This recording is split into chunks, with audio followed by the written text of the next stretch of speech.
Matiz mashinalarida rulni burganingizda yoki toshlar yo'lda yurganingizda xuddi nimadir uzilib ketgandek qarsillagan ovoz chiqib qoladi-yu, bu aynan ovoz havo isigan sari chiqadi. Bu nimadan? Videoni oxirigacha ko'rib turing va albatta bu videoni sahrantingizga olib qo'ying. Bir kun sizga ham bu video kerak bo'lib qoladi. Aytmoqchilik, profilimga kirib tekshirib ko'ring, Matiz haqida zo'r ma'lumotlar qo'yganman. Boshida aytib o'tgan muammoyimning asosiy sababchisi mana shu qo'limda ko'rib turgan sharnir, ya'ni rulovaga qotadigan sharnir. Bu sharnirning ichki qismida plastmassa suxari bo'ladi.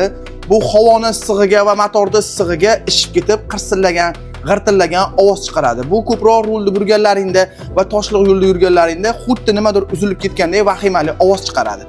Aynan mashinani 2 soat salqin joyga qo'yib qo'ysangiz, o'sha ovoz yo'qoladi yoki moyka qildirsangiz ham yo'qoladi. Keyin biroz yurgandan keyin o'sha qirsillagan ovozlar yana qaytalanib qoladi. Agar sizda ham xuddi shunaqa ovoz chiqib turgan bo'lsa, aynan shu sharnirni tekshirtirsangiz va ko'rsatib almashtirib olsangiz, sizda bo'layotgan turgan muammolar yo'qoladi. Video manfaatli bo'lgan bo'lsa, profilga obuna bo'lib, bizni kuzatib boring. Sizga shunaqa foydali ma'lumotlarni berib boramiz.